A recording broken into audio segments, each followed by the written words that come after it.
It has been exactly 9 months since the OnePlus Nord 4 was launched, and after using it for such a long time, I have a lot to say about it. Also, during this period, a lot of great phones have launched in its price range.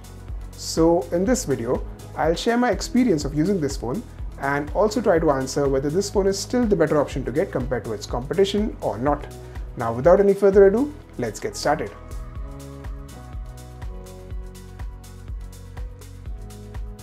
The OnePlus Nord 4 definitely stands out in terms of its unique design and premium build quality. It has an all-metal build with this unique finish. Despite the bulky metal build and a big battery inside, it is relatively slim and lightweight. And this weight has been distributed quite well, so it feels well balanced. On the front, you get Panda Glass protection. This is not a very well-known brand like Corning's Gorilla Glass, but it has stayed scratch-free, at least from my unit, even though I didn't use any screen protector. For protection against the elements, it gets an IP65 rating, which is decent for its price. However, in 2025, a lot more phones come with IP68 rating in its price range. So the design and build are quite good, and this is one of the biggest advantages this phone has over its plastic competition.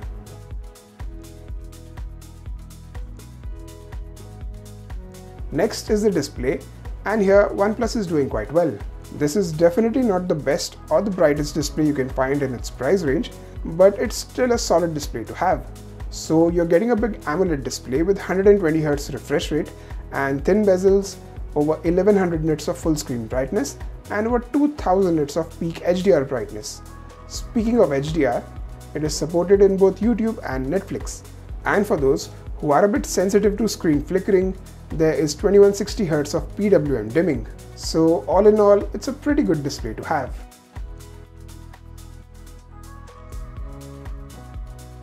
Next is audio. Even in this department, it is not the best option to get in its price range, but it's still pretty good. So I have nothing to complain about. Here is a test of its stereo speakers.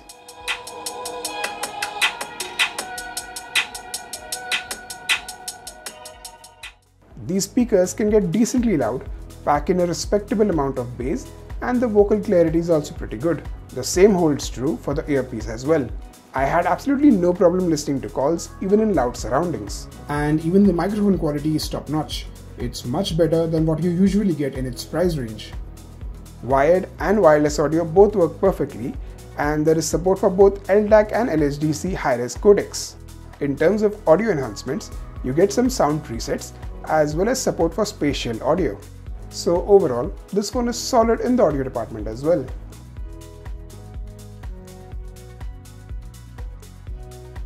Next is the camera. In this department, the Nord 4 is good but not great.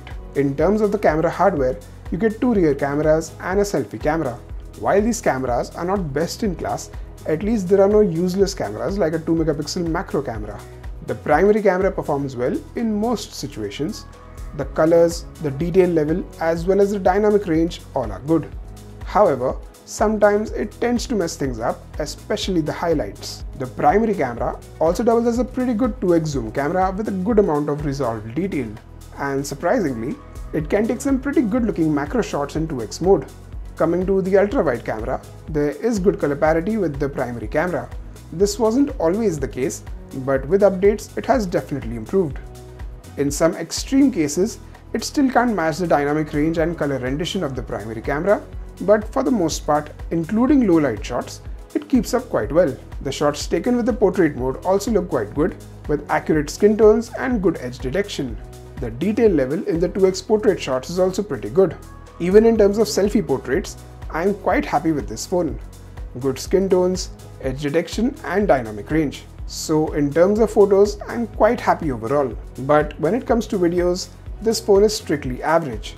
Yes, you can shoot videos in 4K 60 FPS with the primary camera, but the stabilization is not very impressive and even the dynamic range is barely acceptable. The selfie camera as well as the ultra-wide camera both can record videos in only Full HD resolution at 30 FPS. By 2025 standards, that is just not acceptable. So overall, in terms of photos, this phone does a fairly good job, but when it comes to videos, it is a bit underwhelming.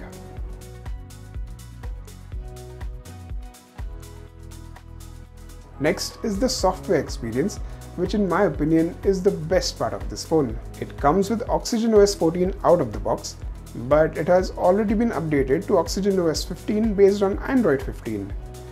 And this Oxygen OS 15 skin is simply incredible. In fact, it is one of the, if not the smoothest Android skin.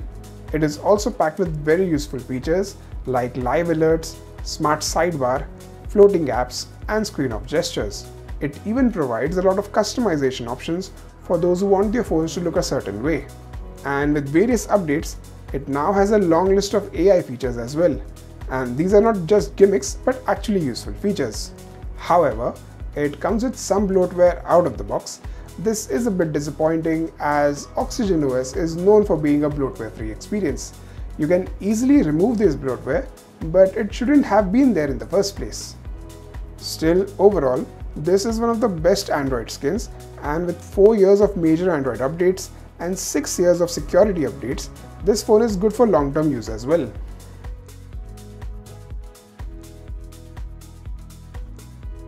Even though this phone came out last year, it can still be considered as one of the most powerful phones in its price range. That's because it is powered by a very capable Snapdragon 7 Plus Gen 3 chip.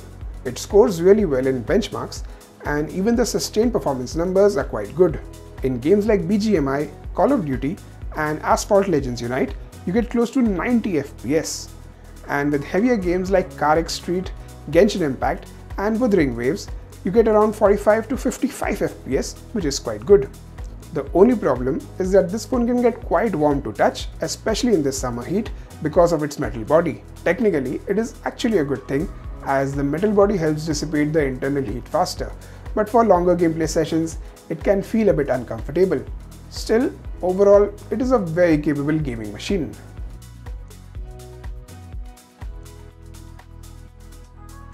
Next is battery, and here I'm extremely happy with this phone. Even though it doesn't have the latest and greatest silicon carbon battery, a 5500 mAh lithium-ion battery is still very respectable.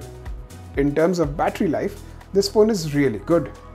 In my various battery tests, it performed really well.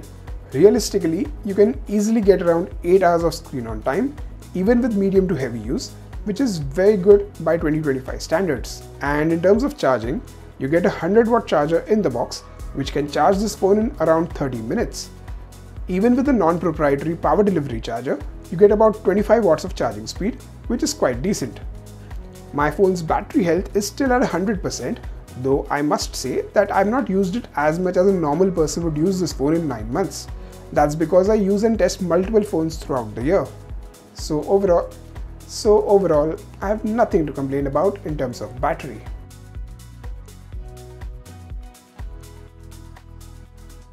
In terms of miscellaneous features, you get the fan favorite alert slider.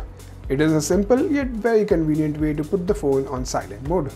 It even comes with an IR blaster, which is again a nice to have feature.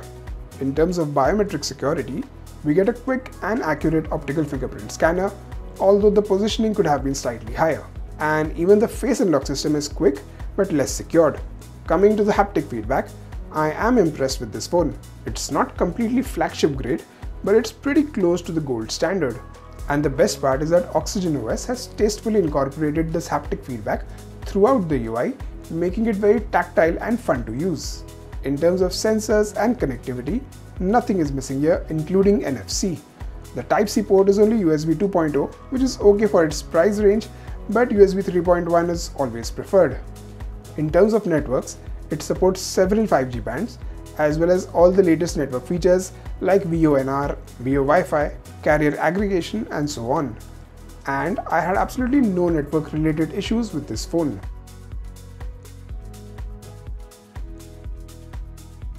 Alright, conclusion time.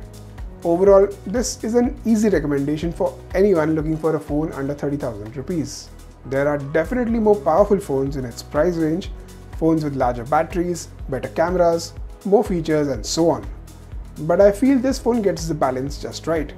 You get a good design and premium build, solid display and audio, good enough cameras, great performance and battery life, and an amazing software experience. Obviously, the OnePlus Nord 5 is just around the corner, so waiting for it makes perfect sense. However, the OnePlus Nord 4 is currently available at a discounted price, making it a pretty good deal. Alright, that's it for this video. Hope you enjoyed it and found it useful. Please like, comment, share and subscribe to my channel down below. Thanks for watching.